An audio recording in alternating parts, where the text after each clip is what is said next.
Welcome back to the 193rd episode of the Daily Flip podcast. I'm your host, Alex, and today we're going to be flipping through some of the top stories, including two that talk about the debate that happened Thursday night between DeSantis and Mr. Newsom, and a final story talking about a new travel ban that's in the works, trying to prevent people coming from China because there's a new illness on the rise there. And of course, we will end today with our Daily Delight, a story meant to leave you feeling positive and ready to take on the day. Now, there's enough rambling for me. Let's jump in to our daily debate. So, of the Newsom-DeSantis debate, was it worth the time? I mean, who won? You throw your comments out there. Love to hear what everybody has to say. If you're of one side or the other, you probably already have a predetermined opinion. If you're someone who doesn't necessarily care, then you probably didn't get anything out of it. Or if you're someone that's always paying attention to the news, most of the stats they threw your way, you were probably like, yeah, I have heard this one before. But was it worth the time? Underlying question, no matter who you thought won, was it worth the time?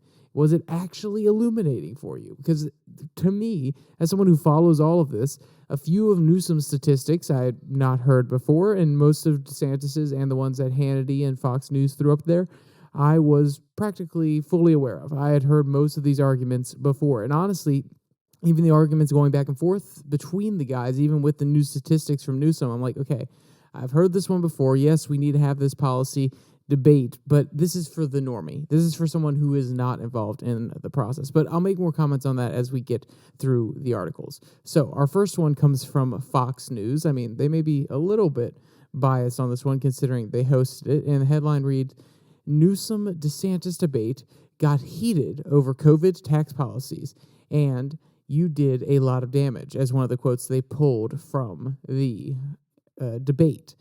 And to be honest, I was actually very impressed with Fox News on this one. They are a little bit more heavy-handed with DeSantis quotes throughout the article, but they still give Newsom his time of day. They don't say, yes, DeSantis was 100% right on this note. They just point out what he said and on what policy issues they were talking about. So a good, even-handed article from Fox News, and that's why I want to start with this one. And the second one we have is a pro-Newsom article, and I think there's some merit to what they're saying, and some of their arguments fall flat, so we'll get to that here in a little bit.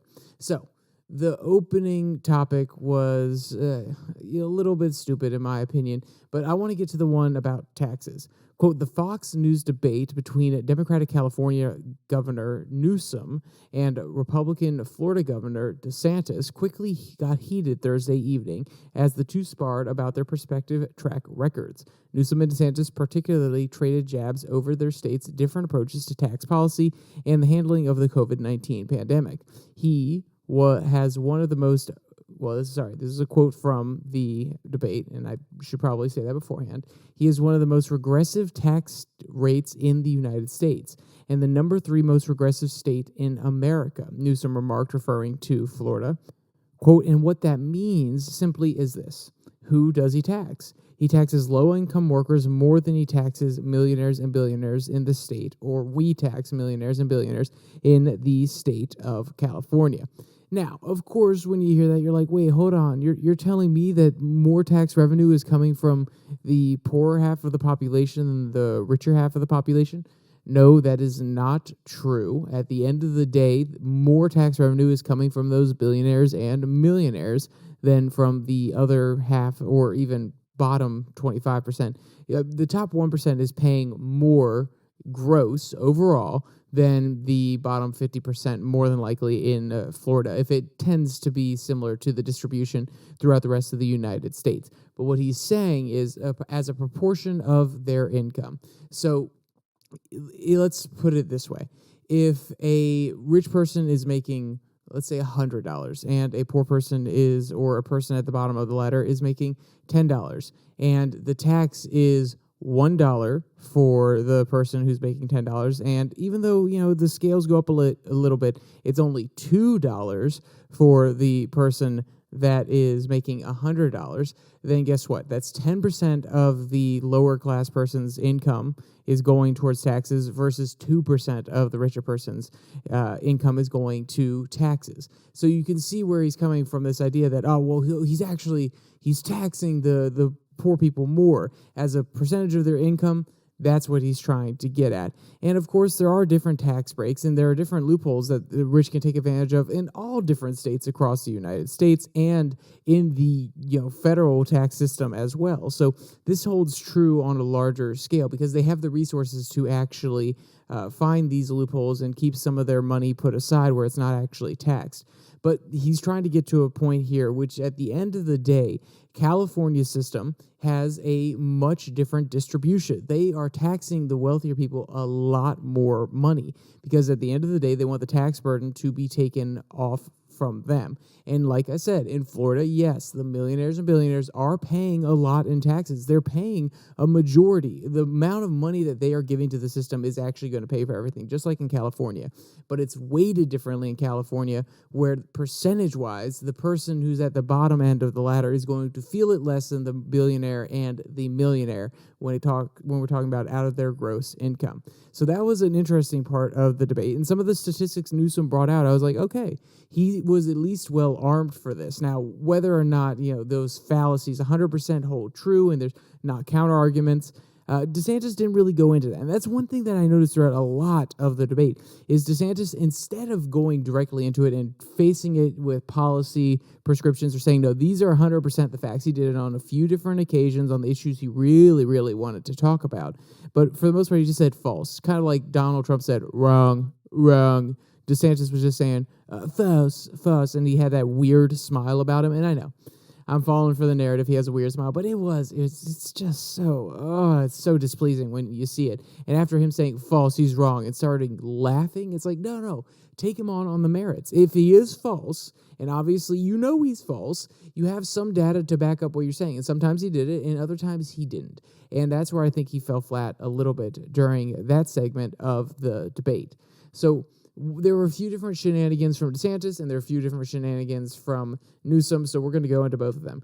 Quote, how many people live in Florida to go to California because they pay less taxes? I'm not seeing that. Are people going from Florida to New York because they pay less taxes? Of course not, DeSantis responded. They come to Florida because they pay lower taxes. We don't even have an income tax, and yet California has a larger sales tax than we do. Here's the thing, and I'll give credit to Newsom here, he said Gavin here. Quote, he did at least admit in his first answer he's joined at the hip with Biden and Harris, he added. He thinks Biden and Harris have done a great job. He thinks the economy is working because of their politics. The California represents the Biden and Harris agenda on steroids. They would love nothing more than to get 4 more years to be able to make California model national. This would be disastrous for working people, end quote. And you're probably like, wait, Alex, why are you calling this shenanigans? Because he is trying to attach Newsom to the Biden-Harris administration. And let's be clear, Newsom did the exact same thing. He was trying to attach DeSantis to some of the Trump policies and some of the Trump mistakes, and then also using Trump as a hammer against him because he is a primary candidate, and they're going up against one another.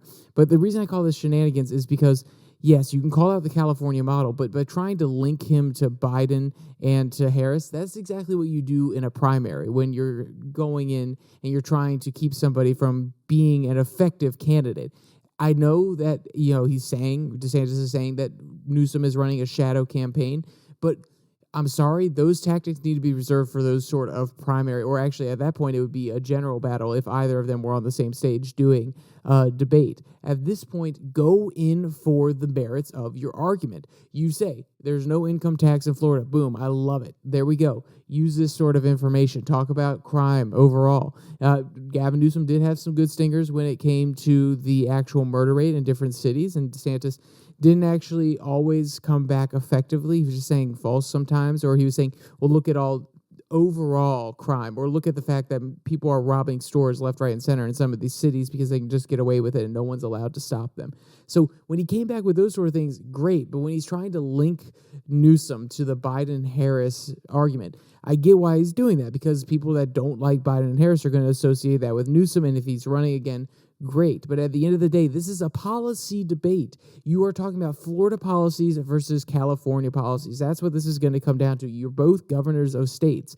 Very seldom do we get to see these sort of arguments. So talk about the merits, bring out the statistics, and like you did at that latter part where you're talking about the California model, not the Biden-Harris model, but the California model failing the people that live there and how it would fail nationally, then you can use that as a leverage point. And I get why he was using Biden and Harris as a stepping stone to say, yeah, California model would not work nationally. But you can do that in other ways. That doesn't necessarily have to be attaching him at the hip. Quite literally is the quote that DeSantis used. You don't have to do it that way. So what are some of Newsom's shenanigans / stingers? Quote, let's talk about your record on COVID. Newsom responded, you passed an emergency declaration before the state of California did. You closed your beaches, your bars, your restaurants. It's facts. You had quarantines, checkpoints all over the state of Florida. You were promising vaccines. You even wore a mask, he added. Quote, he did all that until he decided to fall prey to the fringe of his party. And as a consequence of that, tens of thousands of people lost their lives. And this is the equivalent of 10 9/11s. So why is this Newsom shenanigans? Well, one, because at the beginning, nobody knew what was going on. We were all afraid. Everybody had a different approach, but for the most part, it was lockdowns. And guess what? Newsom came through with lockdowns too. So if anything, you could say DeSantis was more effective responding to an emergency. And then he goes on to say, but yeah, you flip-flopped. You can either have it one way or another. Oh, you were really strict at the beginning. You were really locking down, and then you just got way too lenient. So if you're trying to call me out for locking down, blah, blah, blah, blah, blah. No. Okay. You can't have it both ways. Either he was too strict at the beginning or he was too lenient at the end. Because obviously you admired something about the strictness because you kept your policies in place for much longer. And as DeSantis pointed out multiple times, there's an education loss in many of the states that had long lockdown policies that kept students out of classes. So I feel like this is a little bit of double play. Newsom wants to have it both ways where he can say, you were too crazy at the beginning. You locked down and you're criticizing me for that. But also then you just let up and let people die. I feel like you're having, your cake and eating it too. Choose one argument and go with it. And honestly, I think the more effective argument that he could go for is the one that Florida was open too early, that they were not strict enough on COVID. They weren't pushing certain policies, and then people died because of it. Whether or not the raw numbers support California losing more or Florida losing more or being roughly the same per capita, it's still an emotional argument that Newsom could have used rather than trying to flip-flop on it. And I get why he did it, because he's a skillful politician. He's trying to call out multiple things. He's trying to enrage the right, enrage the people that actually like DeSantis in his own state and in the Republican Party, while also attacking him from the left. It's actually a pretty brilliant move in trying to get both sides to hate DeSantis, but it just feels so disingenuous when you see it. And I'm pretty sure people are not stupid enough to fall for it. I take that back. I know people aren't stupid enough because they're like, wait, hold on. You said one thing that is completely antithetical to the other thing you were saying. That sounds like some BS to me. Newsom may be slick. I don't think he's that slick to get away with it. So that was the different points of view coming from Fox News, giving us different quotes, and we had a preliminary. Now let's go to the other side of the aisle. This one comes from the Daily Beast. The headline reads, DeSantis campaign may have floundered its final test after the Newsom debate. And I already told you that the perspective they're coming from, so I'm not going to preface this one. I'm just going to jump straight into a quote. It's basically the first paragraph of the article. Quote, the Ron DeSantis campaign underwent its own version of a final exam on Thursday night, and it did not go well for the Florida governor. Billed as the red state versus blue state debate by Fox News moderator Sean Hannity, sorry, Mr. Hannity, DeSantis was thoroughly trounced at various points by California Governor Newsom, who, unlike DeSantis, is not running for president.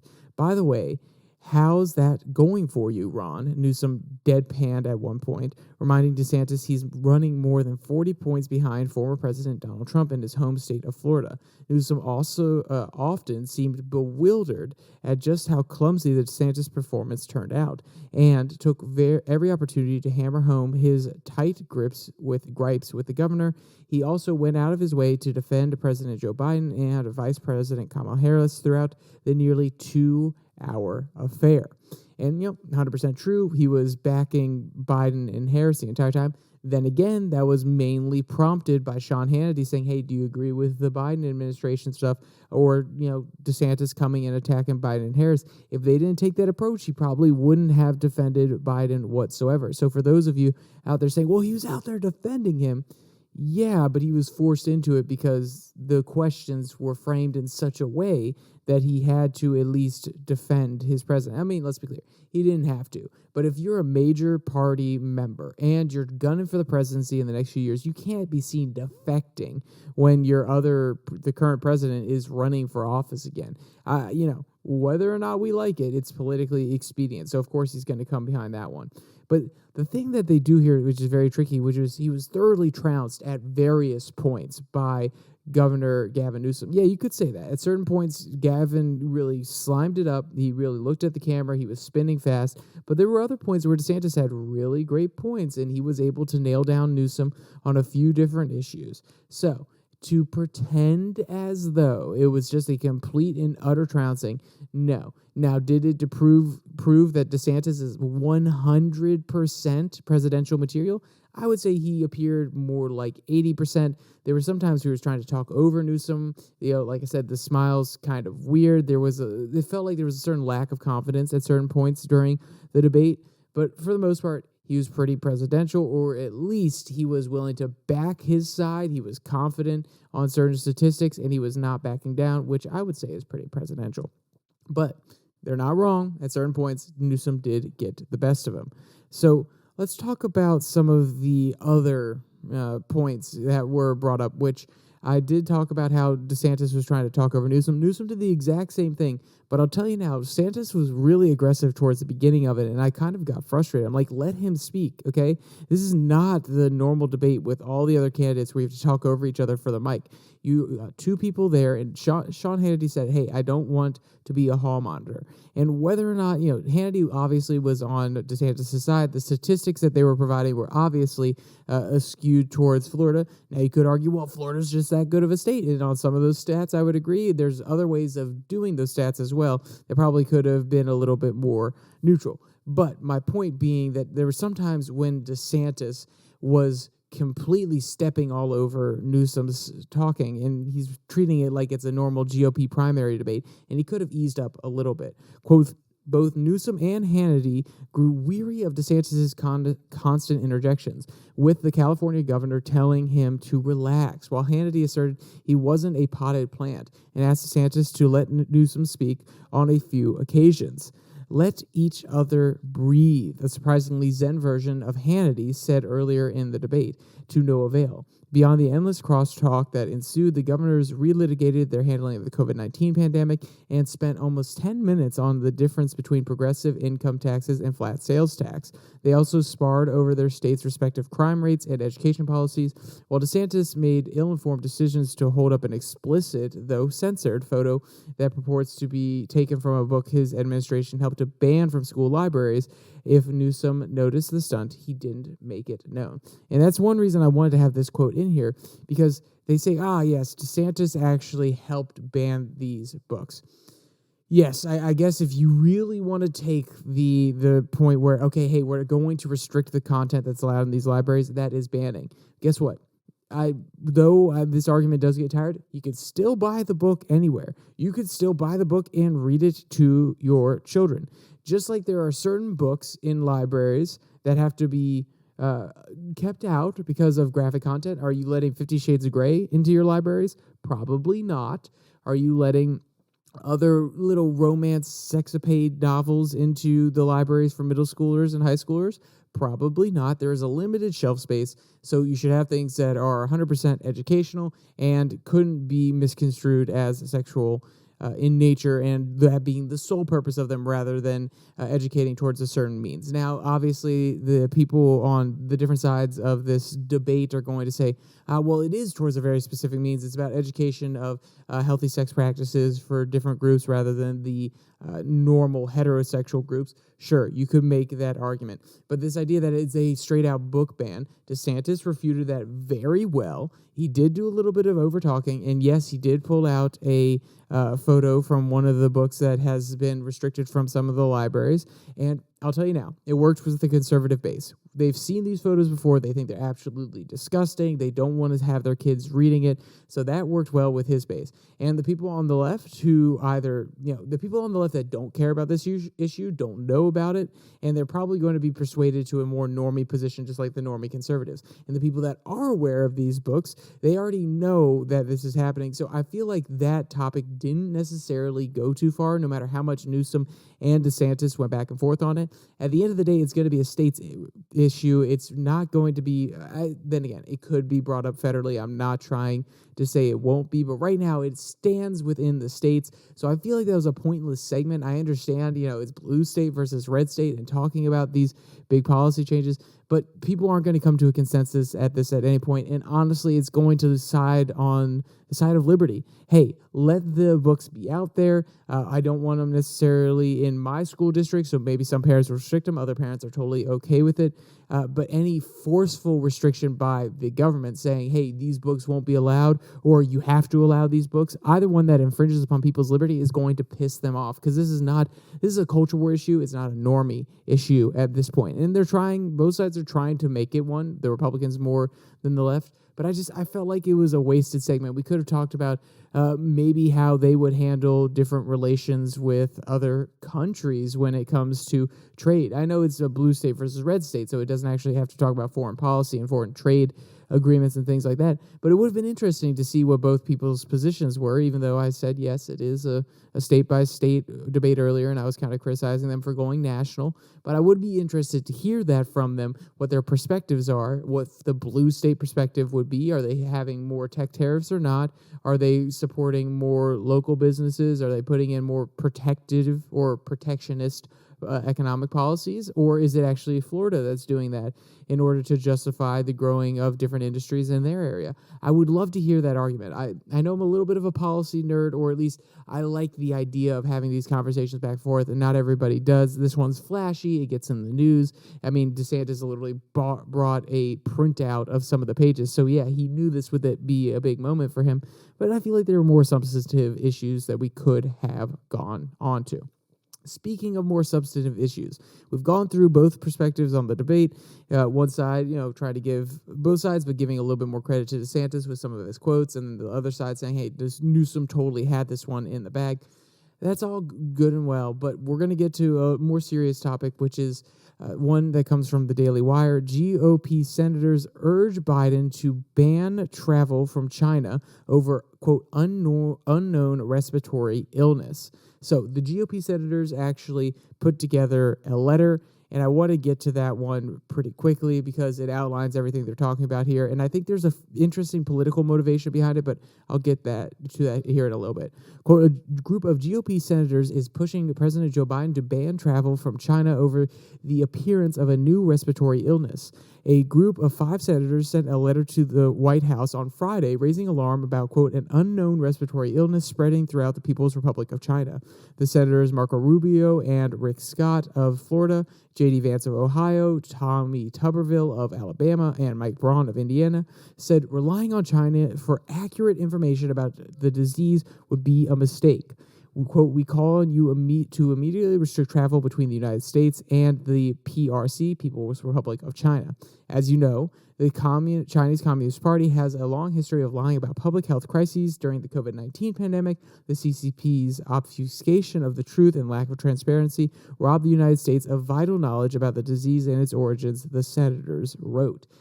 And this is something where I think it's inspired a little bit by fear of what happened last time, but also there's a little bit of political leverage that could be gained here. By saying this early, by getting out ahead of it and saying, hey, Biden, shut this down. They're able to put a little bit of extra pressure on him. If a respiratory illness does come the direction of the United States and we have another COVID-like system, they can directly blame Joe Biden and say, hey, we appealed to you early. We told you to put these restrictions in place. We told you the CCP was not trustworthy. And you ignored us because you liked China or because you want to keep things open between China. I don't know what the reasoning is, but they can say and use it as a political hammer, hey, we told you to shut down and you didn't listen. And also, if it doesn't actually come here, if the respiratory illness isn't bad enough that it becomes a COVID-like symptom, they can say, hey, we were just being cautious. We just went through years of COVID. So it's actually a brilliant political move where they can squirm either way and probably come out unharmed. And one other way, which is blaming Biden, could actually very well help them going into 2024. And also, think about it this way, if another pandemic does come, it probably is going to help Trump, because even though Trump, had a hard time during COVID and, the artificial lockdown, destruction of the economy doesn't help his record, he could also say, hey, Warp Speed, I put in one of the best programs, blah, blah, blah. You know how he loves Warp Speed and things like that. So we'll see the political implications of this. Now, I know it's a little bit heartless of me because people are probably not doing well. We don't hope that anybody gets sick, and I don't want to glaze over it like, oh yeah, it's just about political implications. But it is probably part of the calculus as to why this letter is being written right now. Then again, maybe I'm just thinking a little bit far into it, but that's what I first thought, or second thought after I read it, and I was like, oh shoot, okay, we may have another coronavirus coming this way. But there's also implications about the World Health Organization, or the WHO. Quote, the letter notes that the World Health Organization has requested, quote, detailed information about the unknown illness from Chinese communist regime. However, quote, the CCP has an incentive to lie, just as they did throughout the COVID-19 pandemic, and any new pathogen could derail its efforts to stimulate its economy. Quote, we should not wait for the WHO to take action, given its track record of slavish deference to the CCP. We must take the necessary steps to protect the health of Americans and our economy, the letter says. Quote, that means we should immediately restrict travel between the United States and the PRC until we know more about the dangers posed by this new illness. A ban on travel could save our country from death, lockdowns, mandates, and further outbreaks later. And once again, I feel like they're making a pretty straightforward argument here. They're laying it out, and it does sound like they're motivated by a little bit of fear, but also protecting people's liberties.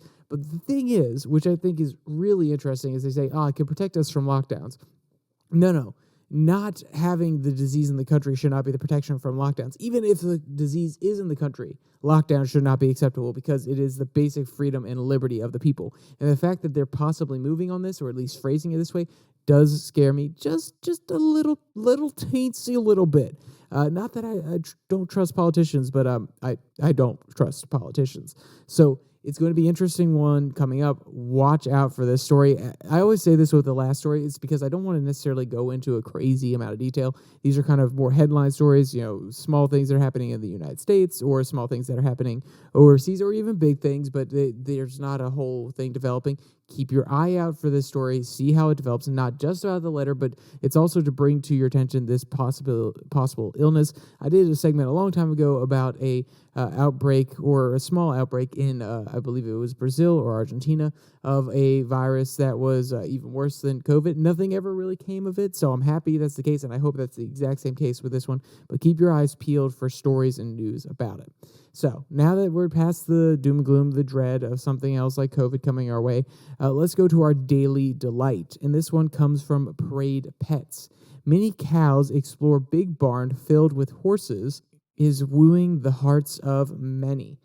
So, a new environment, it can be stressful. It can be a little bit weird when you jump into that. And even for our little mini cow friends, they felt the exact same way when they were coming into this new barn. Quote, TikTok user Katie Van Sleck, I'm sorry if I'm mispronouncing your name, ma'am, tells us it was time for these lovely ladies to explore the barn. They only have to follow one rule. No doo-dooing on the concrete floor. I'm sure that was easier said than done. And the names of these two little ladies are Pumpkin and Posy. They're mini cows. So no, they're not going to be full-size cows, but they have these cute little coats on. Honestly, go watch the video. Quote, initially hesitant, they asked to go outside instead of entering. After some reassurance, Posy musters the courage to enter the barn. Pumpkin soon follows behind, exiting the stall with the most adorable little hop, end quote. And yes, it was a cute little hop. It's interesting because Posy is obviously the more adventurous. She's going through, and then Pumpkin's kind of sliding behind her like, oh, what's going on over here? She kind of needs a leader to take her to different places across the board, but they both seem excited. They kind of stayed away from the horses from a little bit. But if you want to read or see if you want to see the videos from this article or read any of the other articles from today's podcast, you can find the link in the description below, that like and subscribe button. All of them are down there. Go give them a read, especially the one about the virus coming out of China. And if you want to find the podcast on any other platforms such as Spotify, Pocket Cast, Google Podcasts, Podvine, all those links are also down there in the description. And also the link to the Twitter at Your Daily Flip, where I post a Twitter tirade every Tuesday and Thursday. A little bit less formal, less quotes, just kind of off the top of the head, or some thoughts that come from the books I'm reading. You can find that there. With all that said, there's only one more thing to say. Stay safe. Don't die.